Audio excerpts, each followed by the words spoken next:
Star Himachal आई। Himachal report के साथ मैं तारा कतनोरिया। हिमाचल रिपोर्ट को विस्तार से जानने से पहले आइए नजर डालते हैं अब तक की मुख्य सुर्खियों पर।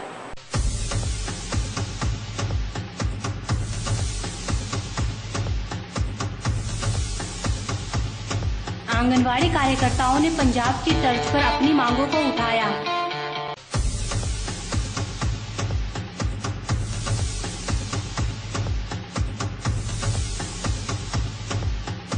संजय ठाकुर सेना में बने लेफ्टिनेंट।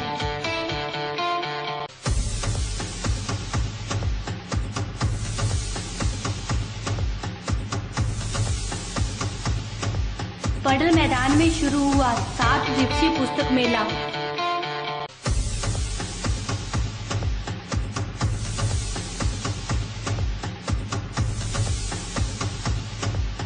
सड़क सुविधा के इंतजार में कमरूनाथ के श्रद्धालु। अब खबरें विस्तार से। नाहन में जिला कांग्रेस सचिव और पूर्व पार्षद तरुण कश्यप अपने समर्थकों सहित विधायक डॉक्टर राजीव बिंदल की मौजूदगी में भाजपा में शामिल हो गए हैं। जी हां, तरुण कश्यप और समर्थकों का भाजपा कार्यकर्ताओं ने जहां भव्य स्वागत किया, वहीं तरुण कश्यप द्वारा पार्टी छोड़ने से कांग्रेस को बड़ा झटका लगा है। नाहन में कांग्रेस को एक और बड़ा झटका लगा है।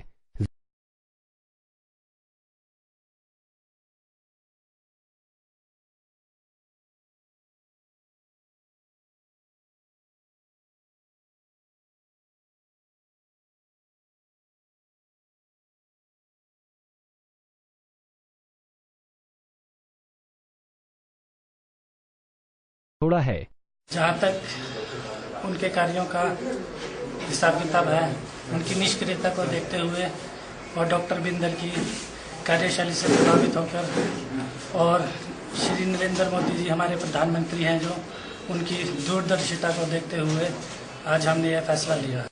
कांग्रेस के सत्ता में रहते हुए भी कार्यकर्ताओं का पार्टी छोड़कर जाना साफ तौर पर कांग्रेस के लिए भी चिंता का विषय बना हुआ है। मगर इसके पीछे पार्टी की नाकामियां क्या हैं, ये कांग्रेस पार्टी के लिए बड़ा सवाल बना हुआ है।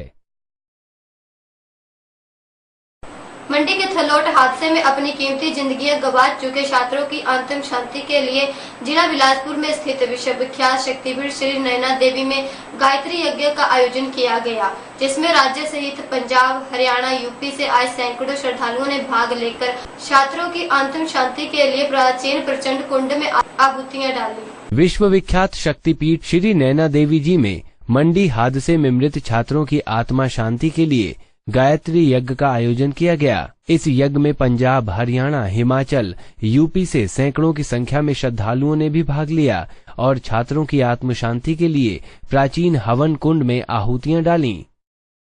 किया था ताकि जो उन बच्चों को, उन परिवारों को जो बेसहारा हो गए, जग जननी मां नैना देवी सामर्थ्य प्रदान करे और बच्चों की दिवंगत आत्मा को शांति प्रदान करे।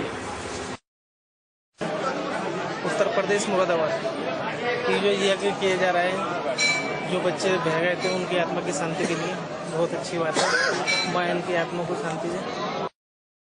इससे पहले गायत्री यज्ञ का आयोजन वर्ष 2008 में उन 148 यात्रियों की आत्मा शांति के लिए किया गया था, जो नैना देवी में एक दर्दनाक हादसे में मारे गए थे। मंडी में आंगनबाड़ी कार्यकर्ताओं ने पंजाब की तर्ज पर स्केल मुहैया करवाने और बाकी मांगों पर जल्दी कार्रवाई करने की मांग उठाई है। उन्होंने इस प्रकरण पर जल्दी कार्रवाई न होने पर आने वाली 7 जुलाई को शिमला सचिवालय का घेराव करने की चेतावनी भी दे डाली है। सोमवार को मंडी में आंगनवाड़ी वर्कर्स व हेल्पर यूनियन जिला मंडी इकाई ने अपनी मांगों को लेकर धरना प्रदर्शन किया। आंगनवाड़ी कार्यकर्ताओं ने शेरी मंच से लेकर उपायुक्त कार्यालय तक रैली निकाली, जो उपायुक्त कार्यालय के बाहर आकर संपन्न हुई। उपायुक्त कार्यालय के बाहर आंगनवाड़ी कार्यकर्ताओं ने धरना प्रदर्शन किया और राज्य सरकार के खिलाफ जमकर अपनी भड़ास निकाली। इन्होंने जिला प्रशासन के माध्यम से राज्य सरकार को अपना मांग पत्र भी भेजा। सैकड़ों कार्यकर्ताओं ने सरकार के खिलाफ नारेबाजी की और शीघ्र अपनी मांगों को हल करने की मांग उठाई। मुख्यमंत्री को दिए मांग पत्र में यूनियन ने पंजाब की तर्ज पर वर्कर्स को 7500 और हेल्पर को 3500 रुपए देने की मांग उठाई है। आज हमने 11 सूत्रीय मांग पत्र जो है वो मुख्यमंत्री महोदय को और प्रधानमंत्री को भेजा है। इसमें जो मई में जो 45वें सम्मेलन में जो श्रम सम्मेलन हुआ था, उसमें खुद उन्होंने माना था कि आंगनवाड़ी वर्कर जो है वो वर्कर की संख्या में आनी चाहिए, है ना। तो वो ये हमने दिया। और दूसरा पंजाब स्केल हम मांग रहे हैं 3500 रुपये जो वर्कर को और 7500 रुपये जो वर्कर को मिल रहा है पंजाब में। हमारी भी मांग है कि हमें पंजाब स्कीम मिलना चाहिए।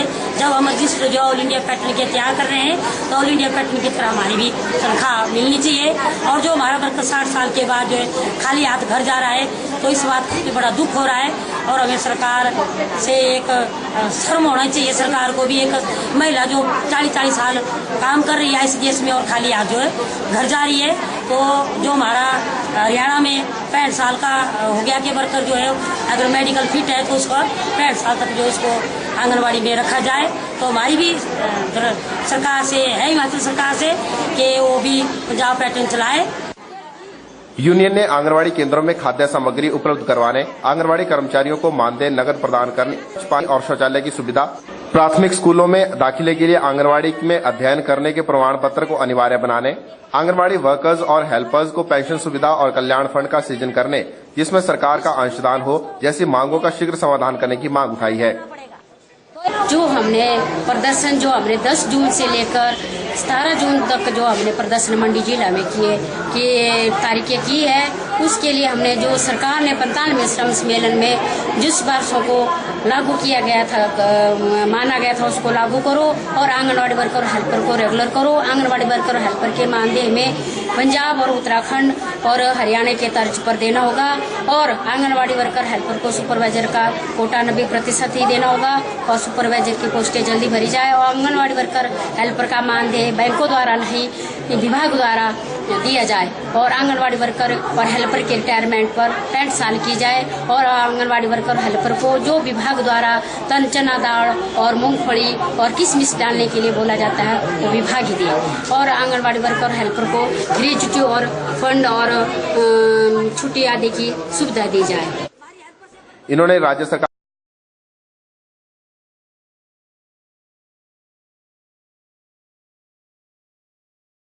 मंडी जिले के पडल मैदान में नेशनल बुक ट्रस्ट द्वारा 7 दिवसीय पुस्तक मेले का आयोजन किया गया, जिसका शुभारंभ उपायुक्त मंडी दिवेश कुमार द्वारा किया गया। आपकी जानकारी के लिए बता दें, यह मेला यहां पर आने वाली 22 जून तक जारी रहेगा। मानव संसाधन विकास मंत्रालय भारत सरकार के तत्वाधान में चलने वाला नेशनल बुक ट्रस्ट मंडी में बुक फेयर का आयोजन कर रहा है। सोमवार को 7 दिवसीय बुक फेयर का शुभारंभ उपायुक्त मंडी देवेश कुमार ने रिबन काट कर किया।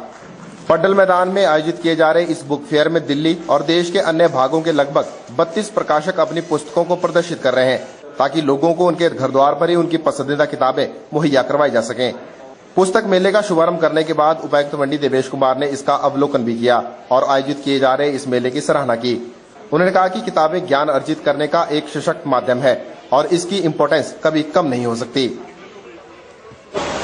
माध्यम है, मैंने ये बात इसलिए कही, इस माध्यम की उपयोगिता कभी भी कम नहीं हो सकती। ये हमेशा चरण में रहेगा, प्रचलन में रहेगा। थोड़ा इसकी पब्लिसिटी कम हो सकती है क्योंकि और दूसरे माध्यम से आगे चल के आ रहे हैं, लेकिन ये कभी भी खत्म नहीं हो सकता, असंभव। मैं आज क्लियर करता हूँ। जहाँ तक क्रिएटिविटी की बात है, अब ये डिफरेंस है। देखिए कि जो इंटरनेट पे जो आपको इन्फॉर्मेशन मिलती है वो इन्फॉर्मेशन है, वो फैक्ट फिगर्स है। अगर हम बात करें क्रिएटिविटी की, कविताओं की, कथाओं की, नाटकों की, व्यंग्यों की, निबंधों की, रचनाओं की, ये जो माध्यम पुस्तकों का है, इस पुस्तकों के माध्यम में ही ये चीज़ उपलब्ध है।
भारतीय सेना में लेफ्टिनेंट बनकर अपने शहर सुंदरनगर के पलोहट्टा के निवासी संजय शर्मा का पहुंचने पर गांव वासियों व परिजनों द्वारा गर्माजोशी के साथ स्वागत किया गया। वहीं संजय ठाकुर ने कहा कि उनकी इस कामयाबी के पीछे क्षेत्र के लोगों का आशीर्वाद तथा माता पिता के संस्कार है, जिनके चलते वे आज इस मुकाम पर पहुँचे हैं। सुंदरनगर उपमंडल के अंतर्गत आने वाले पलोहट्टा गांव में जन्मे संजय ठाकुर भारतीय सेना में लेफ्टिनेंट बन गए हैं। पिता नंदलाल ठाकुर और माता नर्मदा ठाकुर के घर जन्मे संजय ठाकुर बचपन से ही कुशाग्र बुद्धि के मालिक रहे हैं। लेफ्टिनेंट बने संजय ठाकुर ने प्रारंभिक शिक्षा सरस्वती विद्या मंदिर महादेव, करसोग और जोगिंदरनगर से प्राप्त करने के बाद 6ठी से 12वीं की शिक्षा सैनिक स्कूल सुजानपुर टीरा से प्राप्त की है। इसके बाद इनका चयन राष्ट्रीय रक्षा अकादमी पुणे के लिए हुआ। 3 वर्ष तक उन्होंने वहां पढ़ाई की और प्रशिक्षण प्राप्त किया। उसके बाद भारतीय सैन्य अकादमी देहरादून में 1 वर्ष के सैन्य प्रशिक्षण के बाद 14 जून को बतौर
मंडी जिला की कामरू घाटी में पर्यटन की अपार संभावनाएं हैं, लेकिन यहां पर सड़क सुविधा न होने के चलते यह संभावनाएं धराशायी हो रही हैं।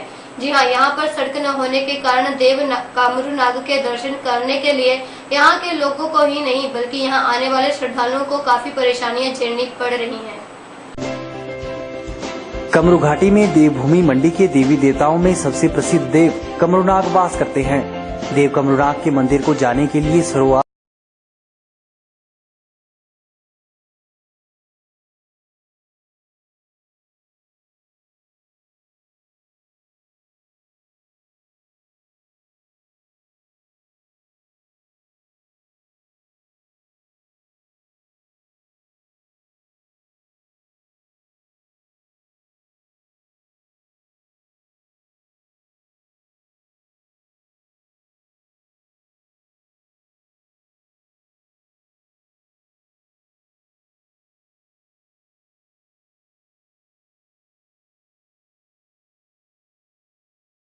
यहाँ से देव कमरूनाग के मंदिर के लिए 1.5 घंटे का पैदल रास्ता शेष रह जाता है। मेले के दौरान ओरिएंटल टाइम्स की टीम ने श्रद्धालुओं की राय जानने का प्रयास किया तो सभी ने एक ही मांग उठाई कि कमरूनाग के लिए सड़क का निर्माण होना चाहिए। देखिए, यहाँ पर कमरूनाग जी का मंदिर बहुत प्रसिद्ध है, जैसा कि आप देखते हैं ऊपर बहुत दूरी पे है यहाँ से। और यहाँ पे देखिए सड़क का बिल्कुल भी यहाँ पे सरकार ने बिल्कुल भी सही सड़क नहीं बनाई है। जिसके कारण हमें गाड़ी यहीं पे पार्क करनी पड़ रही है और गाड़ी ऊपर तक नहीं जाती है, जबकि यहाँ पे दूरी बहुत ज्यादा है और पैदल चलने में टांगे थक जाती है, जिसके कारण की हमें बहुत परेशानी आती है। इसीलिए हम सरकार से दरख्वास्त करेंगे कि सड़क ऊपर तक पक्की बनाई जाए और गाड़ी ऊपर तक ले जाने की सुविधा हमें प्राप्त की। बस ये है कि थोड़ा सड़क बन जाए, थोड़ा और आसानी हो जाएगी लोगों को आने जाने में।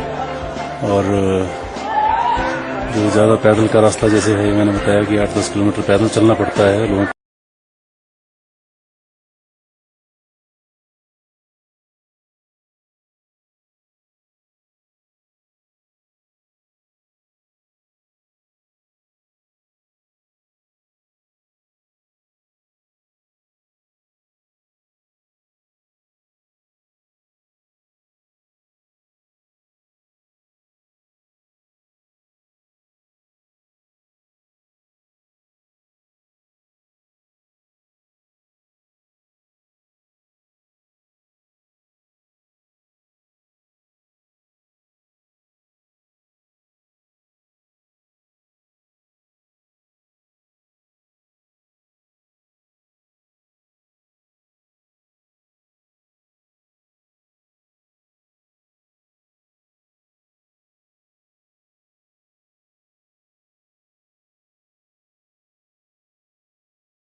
हिमाचल रिपोर्ट में बस इतना ही। आप देखते रहिए नॉर्थ स्टार हिमाचल है।